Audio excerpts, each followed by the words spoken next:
Swayam Prabha. Digital India. Educated India.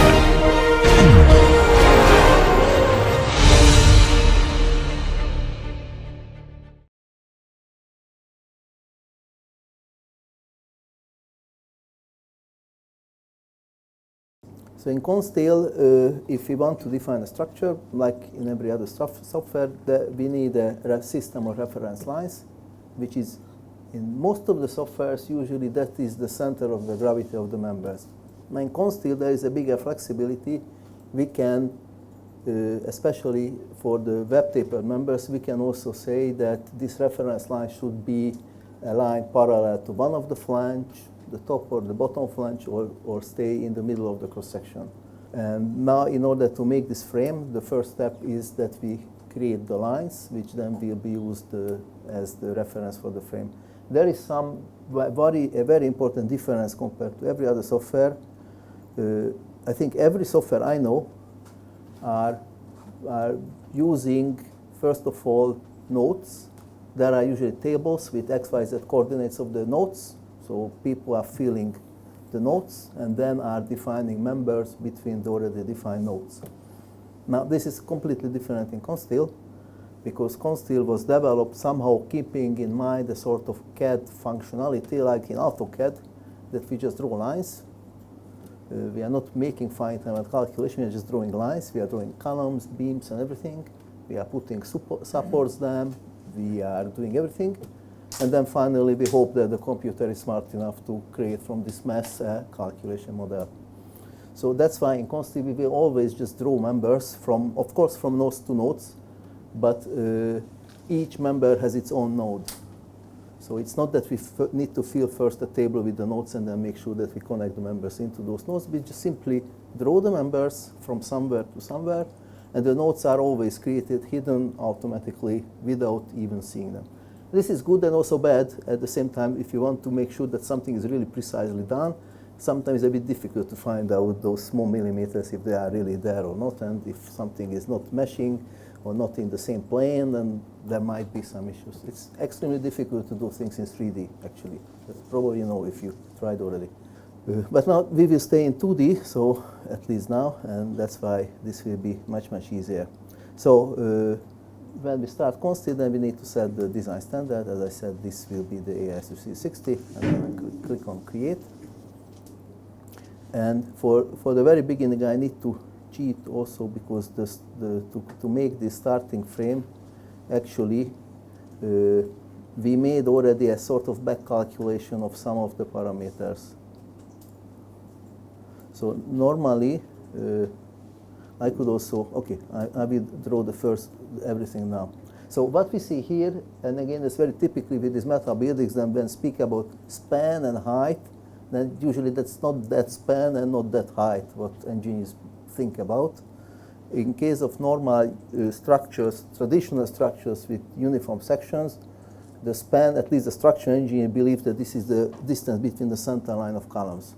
Now, of course, this is not very funny. When we start to make the columns bigger, then half of the size will go to the outside of the building. And if we purchase a certain area, terrain, or there is a road to close or something, then it's not so nice that we make the building a bit bigger if we want. Plus, you need more wall and roof sheeting on it. You need to heat more inside. So it's not just that we freely do. So for a structural engineer, he believes that the span remains the same, although he's changing the column.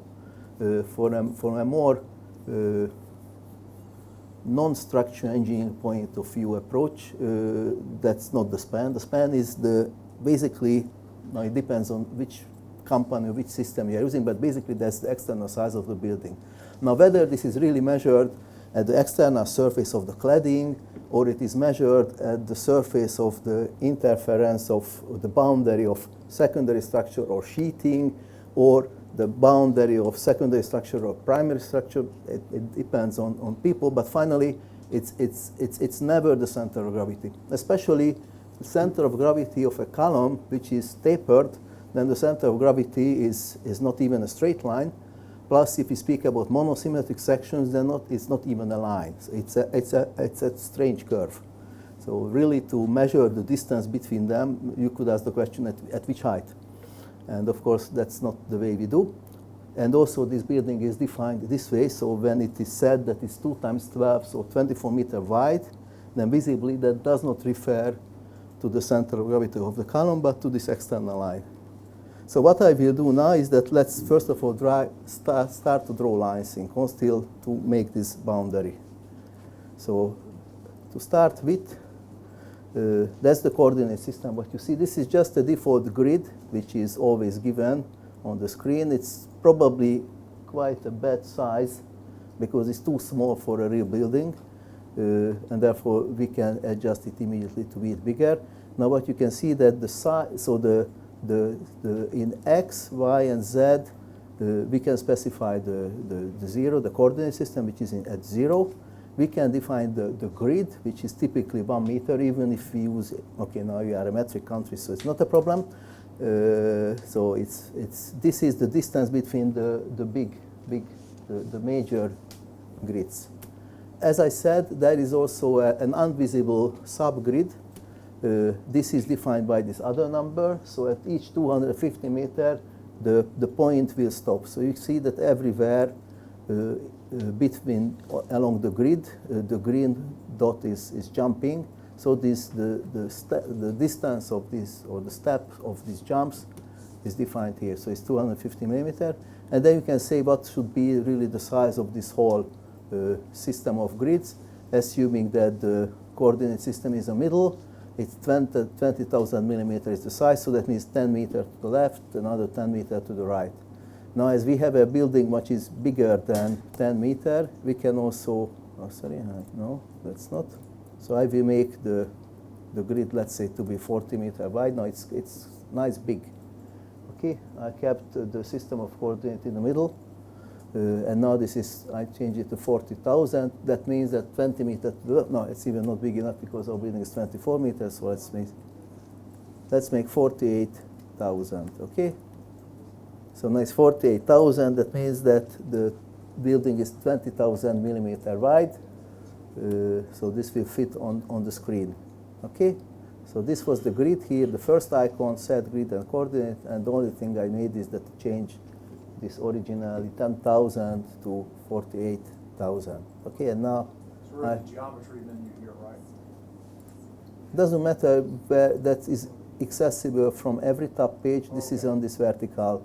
On the vertical, we see those functions which are normally accessible from anywhere. So these are the main editing functionalities, not related to loads or to members or results or such things. So these are independently needed for everything, okay?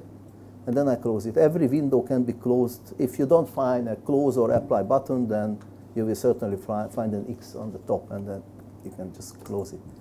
Okay, now we start to draw a line. The lines are found in the geometry tab page, and here there is a line, a rectangle, a curve, a circle, a curve, and then some sort of other stuff, including also dimensional line.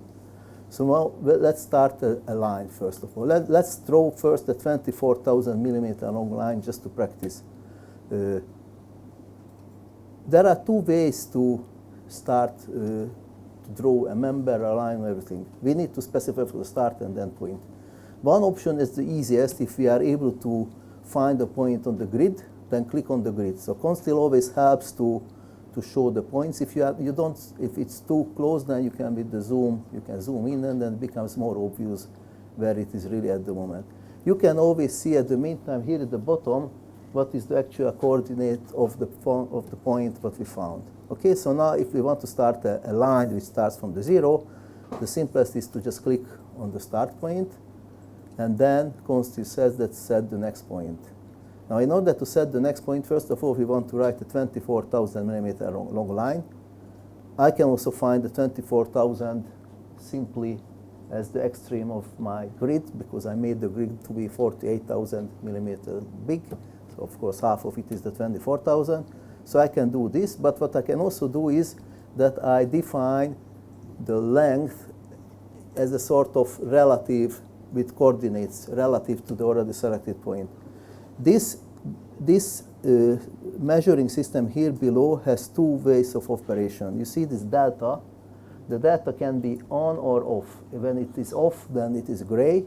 when it is on, then it has a orange background.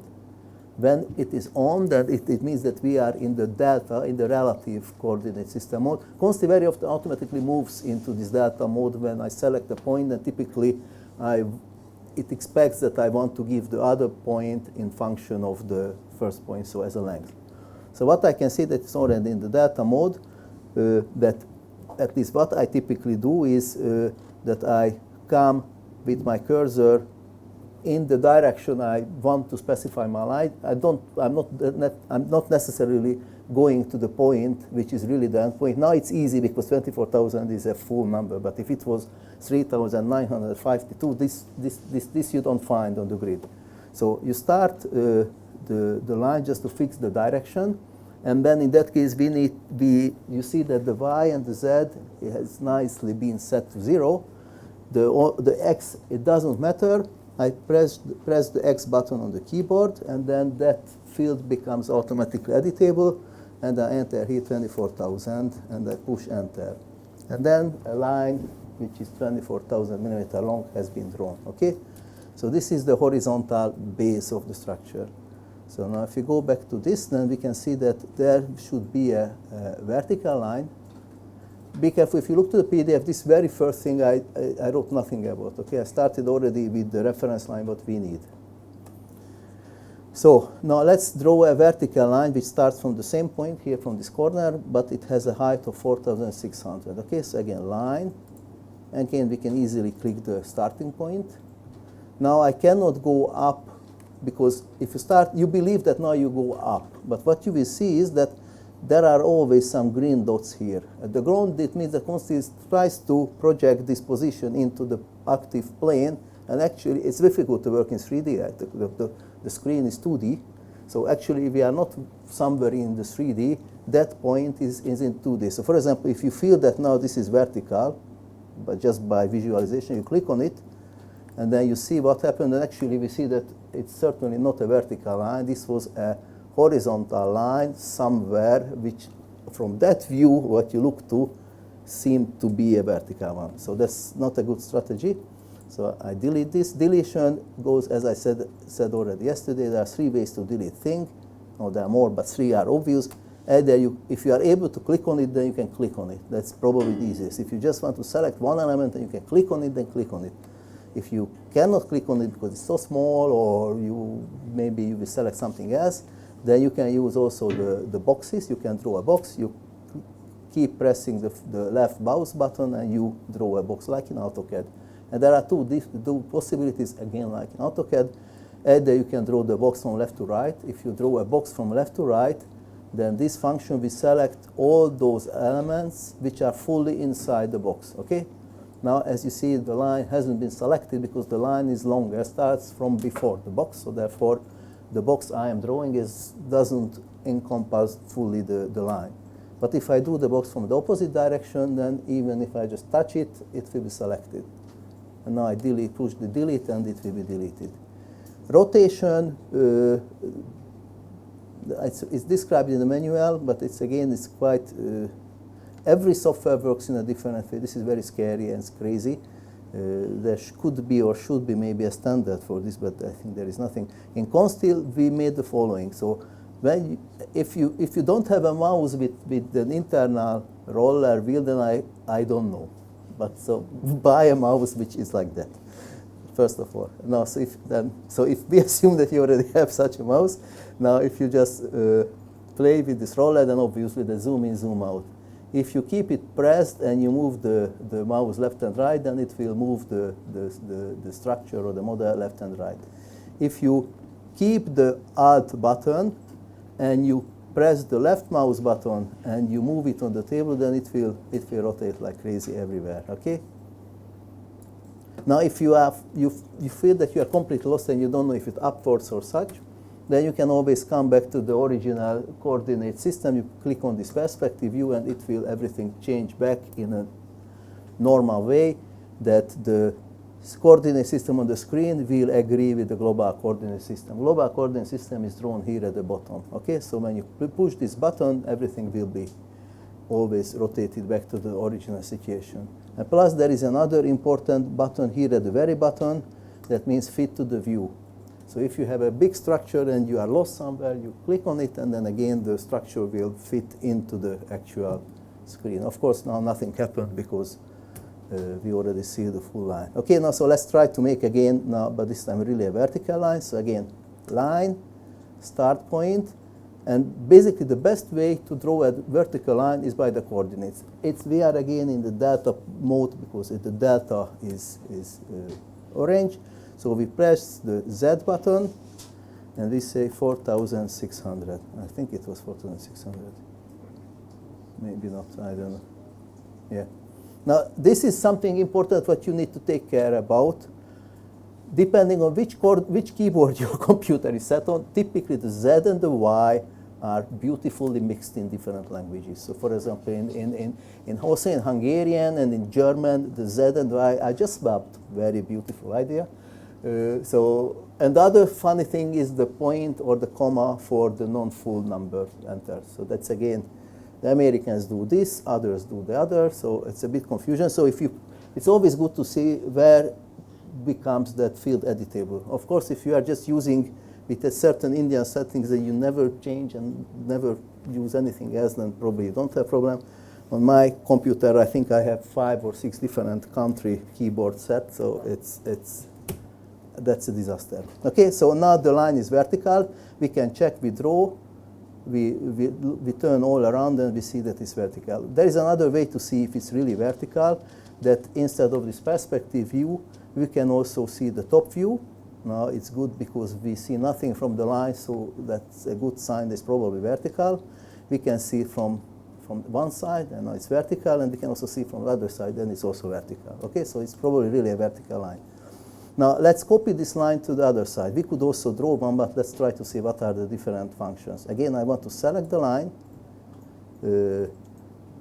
I can select by clicking on it, by drawing a box around it, so it's not selected. You can always see on the right side what is actually selected. If there is one line selected, then you see its properties. If you have selected more than one line, then you will see here between these symbols the number of the same type of object what was selected. And from the properties, you see only those properties which are common for the selected objects. If the selected object have maybe the line is different, then you will see that I think it's written they're different. So only those will be really recognizable which are the same. So if they are not the same layer, then you will see the layer name. If all the lines you selected are on different layers, then of course we cannot see right in one line what is the layer because it's different for the different selected line. Okay, so now we see that we have selected one line, so it's fine. So let's copy it. The copy can be found here on the right side as these different zoom and other functions. There is one which is called copy. There is also another which is move, so these are of course different. So let's go to the copy. And when we are in the copy, then we have a lot of possibilities to just, even if we selected some sort of objects, and if we didn't filter it nicely, we have still another chance here to somehow refilter or reconsider that not everything what we selected will be copied, only those type of objects what were selected. And in addition, we will have a vector for the displacement, and we can copy we can create not only just one copy, but we can also create several copies. If we want several copies, then with the same distance what we specified, as many times as the number is given, the copy will be made. Now we just one copy. It's always, the instruction is given what the user is expected to do. So set base point for the copy, and then I select the other line, easily the end line as the end. Here at the bottom I can also always double check that the distance is correctly 24,000, and I click on the button. So now the vertical line has been placed. Now let's draw now a horizontal line between the two. That's easy. Again, we can check if it's really still in a plane, so it's fine. And now what we want to do is that let's make now here and the middle an 8.6 meter high line, because that's what we see, that's the ridge position. So if you are anywhere on the lines, then yesterday I already told that you will always see by default the 3 intermediate dots appear. That means that these are indicating the quarters of the lines. Now, you can change this if you want. You can change this number into 2, for example, and then always just the middle line will be shown. You can change this to 50 if you want, and then you will have a huge amount of dots, okay? We will see later that this can be also changed, but just for those, if you make a mistake, if you click on the N, you can see that it has different functionalities. So if you by mistake click on the N and you don't see an N but something else, then of course it will not work the same way. Then click as many times as it comes back to the N. And then we are back again in this N mode. Now we will do it to 2, because we are interested only in the middle line of the bottom line. And now I will write a line from here by pressing the Z, which is 8,600 millimeter high. Okay, and now we are here. And now I can just simply draw a line from here to there, and a line from here to there. Okay? Now I don't need these other lines which were just used to come to here, so I select them and I delete them.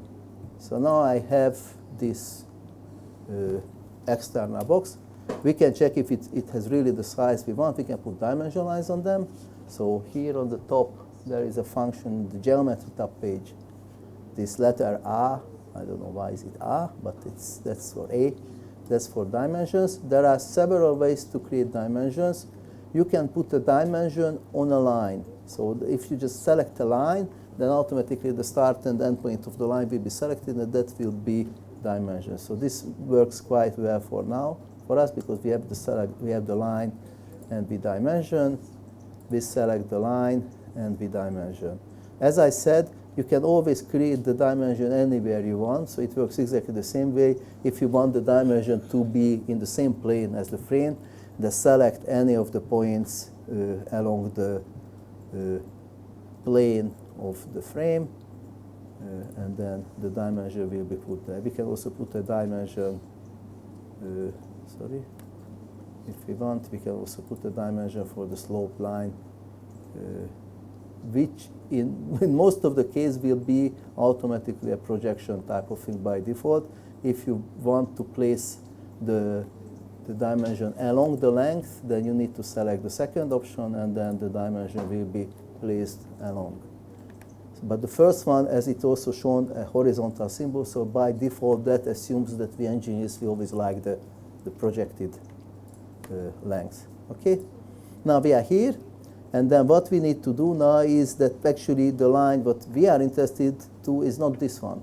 Okay, so we need to come somewhat lower. First of all, we can go to the inside by 200 millimeters, because that's the depth of the wall and the roof girts. Okay, Consteel doesn't have nice shrink or other type of functions to make everything smaller by 200 millimeters, so we need to draw these additional lines. But we can also make copies. So for example, I can select this line and I say that I make a copy by this by X and 200. Okay, I can also say that I select this and I go copy and X, and now it's funny, I can say minus 200, but instead of that I could also use the L, which is the actual length. That's the physical coordinate, X on the second, Y on the second, Z on the second, under the square root. So that's really the length of the line. Doesn't matter in which direction in the space it stands. Okay, now this is the vertical line, and what we know by default is that we are already getting closer to the structure. Now this is already basically up to the engineer how he wants to define a structure, because we will have a taper member. A taper member, obviously, each of its cross section has the center of gravity at the different locations. So here we need to make a decision on where we want to model the structural thing. So this is not already anymore this sort of where is the cladding, where is the I don't know what. This is already structural engineering, where how we want to, which one line we want to use as reference for the for the column. As I said, for a taper member, this reference line can be parallel to one of the flange or to the other flange, or can be in the middle. Now, in case of such a column, it's quite logical that our reference line could be parallel to the external flange, which is vertical. And basically, it can be any section inside of the body of the taper member. What we typically recommend is to select the narrowest section, center of gravity of the narrowest section, and use that as a reference line for the whole column. So the column will grow relative to this line, to both of the sides or just to one side. Okay? So now, as this column here had a height of 300 millimeter, I don't know if it was the full section. Full section. Full section. So that means 300 millimeter. So half of it is 150. That means that we need to go another 150 millimeter more to the inside. So let's say that I don't want this line anymore. No, we can keep this line because why not? And then we can make another copy of it. So select the line and start from the bottom. I go to the left, X, 150, enter. And now we have that line. And again, I can select the line on the other side. Again, copy, select the start point, X minus 150. Okay, so now we are almost here. And then we are in the position to define the column, but we don't know what is the height of the column because the column will be also lower than the line. So therefore, we need to repeat this game also on the rafter. That is a bit more tricky. Most probably it's my limitation because if you come here, then you can see that we have a lot of snap points, including also a parallel line, but I need to admit that I don't know how to use this function. Probably I should read the manual once, but I never did. So I always do some sort of human approach to find the way to do it. So I always draw a line from somewhere in the plane, and I make that line to be perpendicular to that line. In order to be perpendicular,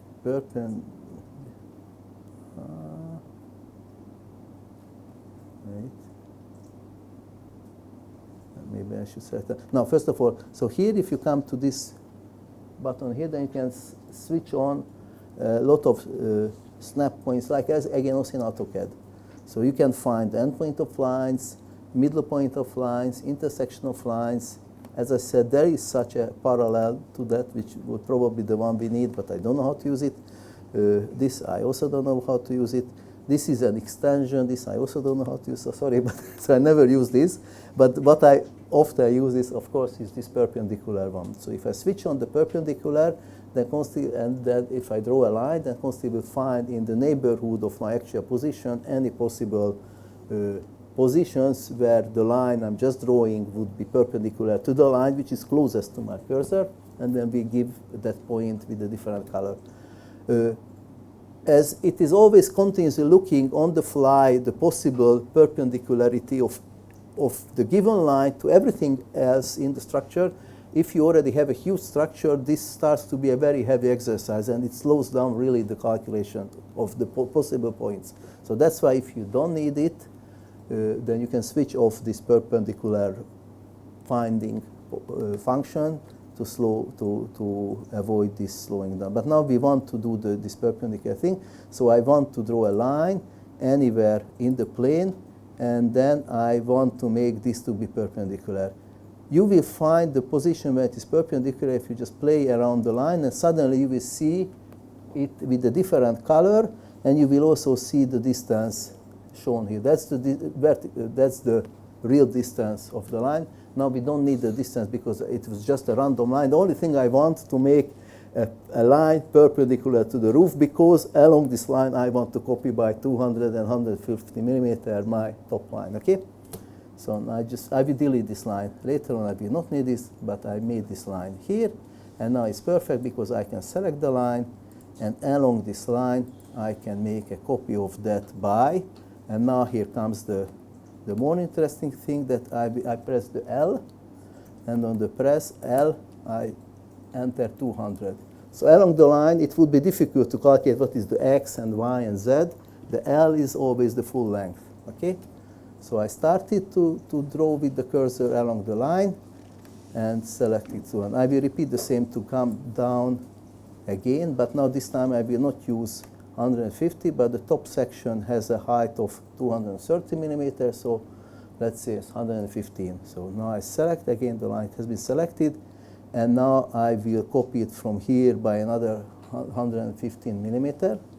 But as you come here, you will see that Consteel doesn't find the intersection. Why not? Because that's again a slow function to find, because Consteel will always find every possible intersection in the space. Now, if you have already a huge structure, that's one thing that you as an engineer, you believe what you are looking for, but this poor software doesn't know what you are looking for, so it's always finding all possible intersections. So when I select it, then there will be an X, and then X clearly is the intersection, so I click on it, I come down along the line, I press the L, and I enter 115, and I press enter. If I did well, which it seems that I didn't do well, 150, and now we have the line, okay? So now this is perfect because that's already the reference line we want, so let's delete this line which we didn't need.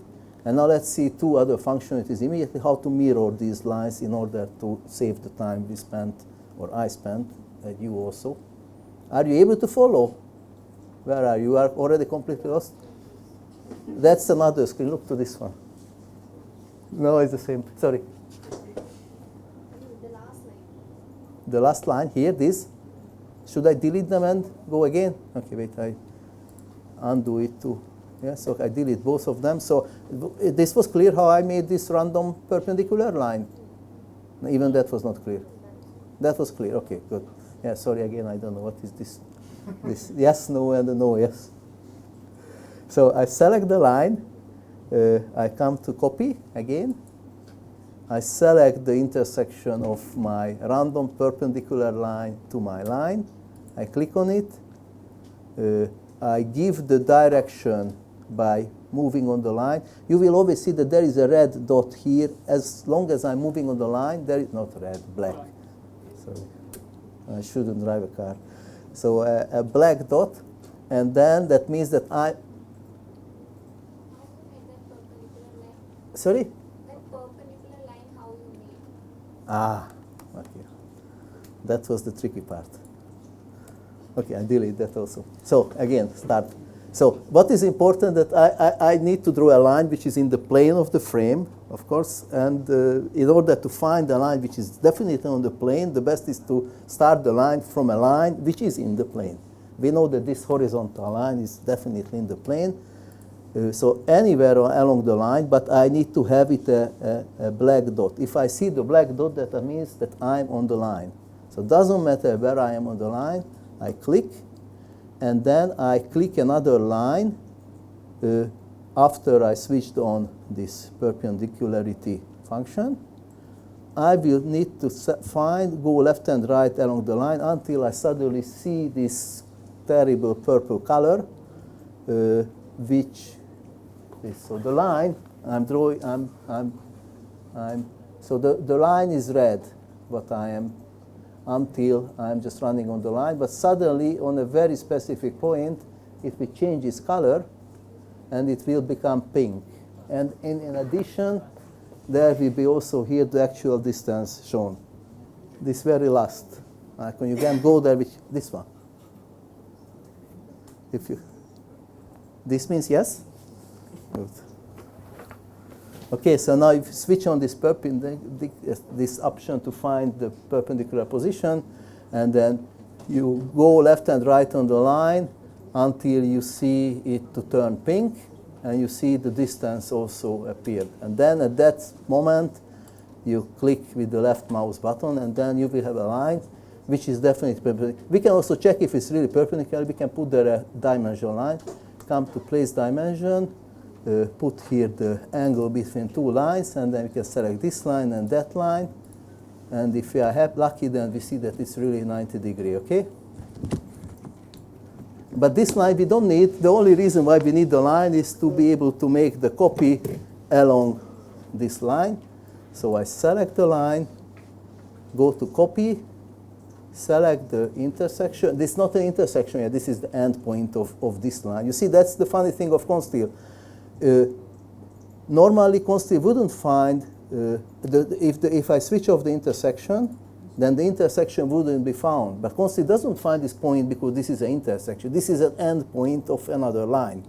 This, at the moment, is not recognized as an intersection. If I want to have this recognized as an intersection, I need to switch on this intersection finding option. But at the moment, we don't need because it's perfectly easy to find it as an endpoint of a line.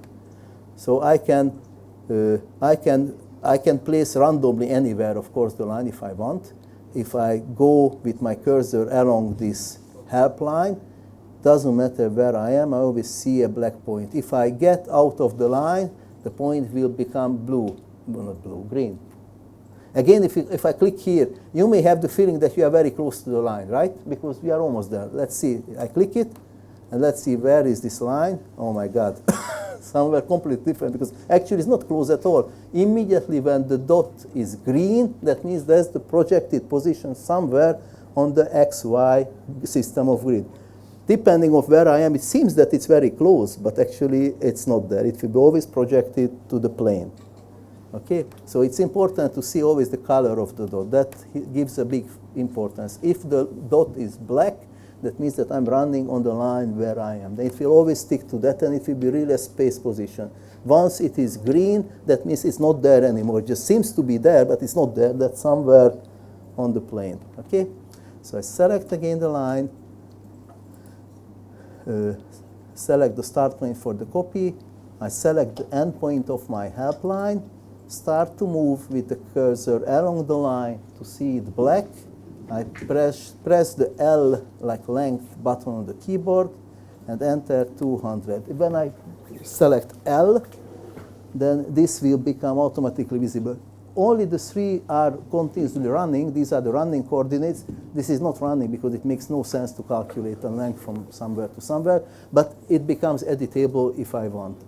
And when I click enter, then the line will be drawn at 200 millimeter. We can check if it's really 200. Let's put there again the dimension line, place dimension, and then we can create a dimension between. The first will be a dimension for a line in the projected X or Y dimension. The second will be the dimension of a line along the length. If I want to dimension this, this is not good. This is not the length of a line. The line itself is so long, so I need to make the line, the dimension between 2 points.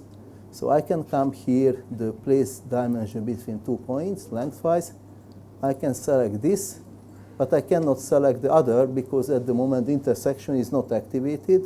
That can be always, during a command, can be switched on or switched off. So I switch on the intersection, and I come here, and now I was able to find the point, and I'm able to put there the dimension. So now we see that it's really 200 millimeter away, okay? But we don't need the dimension line. That was only used for to see it. And now I select the line again, and I want to go from the intersection. The intersection needs to be switched on. This way I can find the intersection. I start along the line, I press L, and 115. Okay? Have you managed this time, or go back again? 115. That's the half of the 230. Do you want 150 there or half of 230? Half of 230. It's 230. 230. That's 115. And the ridge, right? Yeah, I could have played with the sinus, cosinus, but okay, 115. Let's do 115. Of course, that's not very precise because the question is, how is the section defined there? It's probably the section 230 is defined with the dimension perpendicular to the line in slope, so I should calculate the sinus, cosinus, but okay. It's a small mistake we do now. Okay, so 115. Point is showing in yellow color. What does it specify? The yellow what? Yellow point, I think that's the actual position from where the coordinates are measured if we are in the delta mode. So that's usually the last point which was ever specified during drawing the structure. We are getting there. So that PDF started directly by defining the coordinates of this reference line. I just thought that probably it doesn't, it's not very logical if we have already seen the picture, then how to come from that to there. But it is just CAD functionalities. And of course, there are easier ways to do it. I'm just showing the most terrible and most complex ways. And then, but this is the most general way. Those terrible and complex ways. Now, that's why I said that Consteel basically is also a CAD software. So actually, you can use it as an AutoCAD. It's a very primitive AutoCAD, but you can use it. You know, if somebody is completely lost, then you can open that file, which was basically the starting file. That's this Consteel how-to reference lines. If you load that line, that model, then you will have the 4 lines which are already those lines which will be the reference lines of the columns and the beams. So you can load it, and it will have only these reference lines. Okay, so if you are completely lost, then you can open the file which has reference line in its name, and then you will be immediately here with those lines, but I'm still trying to work out since half an hour. So it's a big speed up possibility. So shall we continue? Please decide which way you want, but if you are lost, then I recommend to start from this, and then it's probably easier. Okay, but for those who will still ready to follow me, then we are almost there. So I want to mirror these. So select the 4 lines, click on the mirror, select the intersection of the rafters, and then I will need to place a second line. But before placing the second line, you can see again, if you are moving around the screen, the bottom dot will be always green. That means that it will stick to the XYZ plane, and then depending on where we are, you will see that the position of if I click the button, then the mirror will be fixed as this would be the mirroring plane, and we already see where will be copied the mirrored structure. Now, obviously, we would want this plane to be perpendicular to this line, so that means that we would need to select a line which is along this line, or I can also press X and enter 0. So if I press X and enter 0 and enter, then this will be a plane which is X millimeter away from my first point, anywhere outside. And then when I click enter, then I see that the lines are mirrored. So if I see the structure from the front, then I can see that the internal lines are there. Okay? Now basically we are at the same position as for those who have just loaded the model. They already have only 4 lines. These 4 lines are the internal 4 lines. The only exception is that now these lines are somewhat longer, but that doesn't matter, okay? Now if we are here, then starts the real work. So up to now this was just nothing to do with structural engineering. So in order to define a structure, to define members, we need a cross-section, and we will need the starting and end point. So let's define cross-sections. Yesterday we already defined cross-sections for that single beam. We do exactly the same. So structural member, first icon, section administrator, now it's fully empty. And as we did yesterday, we will do the same.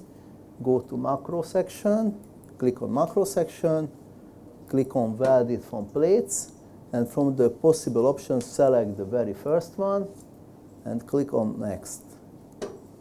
If you click on next, then there will be the screen to appear. I don't remember what was the steel grade, this A529 grade, what, 3/4? Which one, 50 or 55? Do you remember? 50, okay. So from that combo box, select please this US ASTM A529/A529M. M is for metric, no? Yeah. Grade 50, okay? And click on it, this will be selected. And what we need for the cross section is that it's a double symmetric section, so the flanges are equal size. We change the 200 into 150. Thickness is 6 millimeter. Height of the full height of the so total height of the section is 300. Important. Be careful. Those who are typically working with welded structure, they typically want to specify not the section height but the height of the web plate. This at the moment is not possible, so you need to deduct. Little H, and what we were doing was the distance between the insides and the flanges, but it's the total down here. Okay, so 156, 305, 156, and this USTM blah blah blah, grade 50 steel selected. I can change also the name to be in line column base. Column base. Okay, it can be any name you want. Probably only Latin letters. I never tried to use non-Latin characters, so if you use your beautiful Tamil letters, probably, I don't know. Okay, click on create, and then it will be here. At the moment it's enough, so let's close it. And I come to draw a member. I could use also the draw a column, but the column is a special member. It is always vertical, and I need to know its length. Now I don't know the length. I have my lines. I will find the intersection, but I don't know the line. So that's why I will not define the vertical column as a column, but I will define it as a general member. I select the section column base. We have only just one at the moment. All the releases we can keep the defaults. And the first option is to draw. Draw means that I will need to draw from where to where, but there are also other options. But at the moment I select the default draw. If it's not very well visible, then zoom in, and I select the bottom point of my line, and then the intersection to those lines. And then the beam column is positioned here. We can double check whether it nicely fits to our reference line or not, because that was our goal to attach completely to that line. So that's fine. And now if we want to draw also the rafter has a different cross section. Let's see what it was. Let's call it rafter ridge. Again, we will use as reference the shallowest part of the rafter, so that's at the ridge at the moment. And we define another cross section, so macro section, welded from plates, three plates, I section. Next, set the name to rafter ridge. Select again the same grade 50 steel, and for the section 156, 235, 150 and 6. Okay, and create. Okay, now close. And now once we have it, again go to the beam, define a beam, select the rafter ridge. Actually, Consteel automatically always puts the latest by definition sequence section into by default into the screen, into the dialog. So now it is fine, and we will draw from the top intersection to the bottom intersection. Okay, again we can double check if our top of the section fits nicely to the construction line, and then it's fine. Okay, now let's make it tapered, okay? In order to make it tapered, tapering is an add-on function. So it is always, first you need a member, a uniform member, which is defined in the traditional way, and then you can apply this command on top of such a member. Of course, you cannot put tapering on everything. So for example, you cannot make tapered angle, or you cannot make, I don't know what sort of thing. There are some sections we can do tapered, but especially an I section. Well, like we show it in hidden line view so you can see clearly what the sections look like right now, what the members look like right now. Depending on and this we already saw yesterday, so there are different type of representation. There is a line representation, there is this contour line representation, but there are also more solid-like representation of the sections. If we zoom in, then we can see that these are really I sections at the moment, okay? So these are nicely placed at the position we want. But now let's make them into tapered. In order to make them tapered. I don't know what were the sizes of the tapering. Yes, they are somewhere here. Yes, 300 to 1000 is the column. So let's select the tapering add-on function, and that has certain parameters to play with. There is a H1, that's the starting height. Again, this is not the web, but the total section, sorry. And the H2 is the other end, other size at the end. So if I change this to 300 and the other to 1000.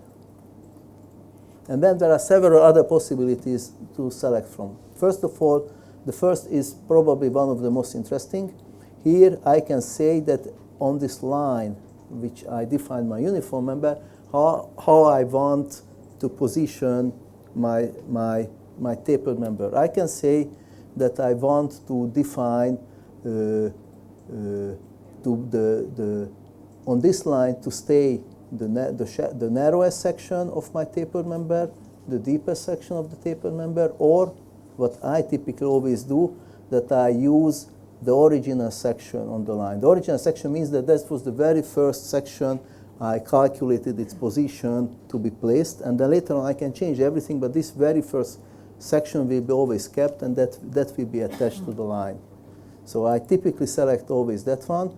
And then in addition, what I can say is that when there is a tapering, then that should be applied to the flange which is on the negative direction of the local z coordinate, on the positive direction of the local z coordinate, or half to the positive, half to the negative. Okay, if you make a mistake, don't worry, you will see immediately on the screen if that's not what you want, and then you can undo and do it. But now this time we know that we will have to use the first for the column, and now I just simply click on the column, and what you see is that it will be applied to this column. Now let's see what is the importance of the first selection which was depending on this.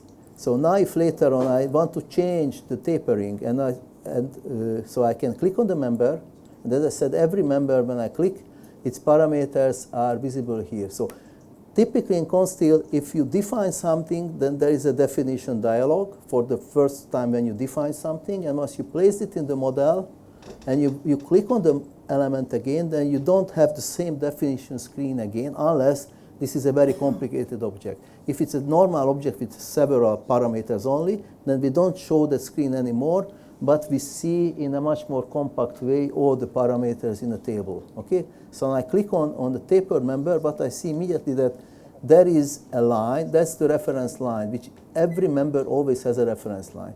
There is here a member, that was my uniform member, and on top of it there is also this tapering add-on. So actually 3 objects are here altogether, and for the tapering objects I see its main parameter, the starting depth and the ending depth.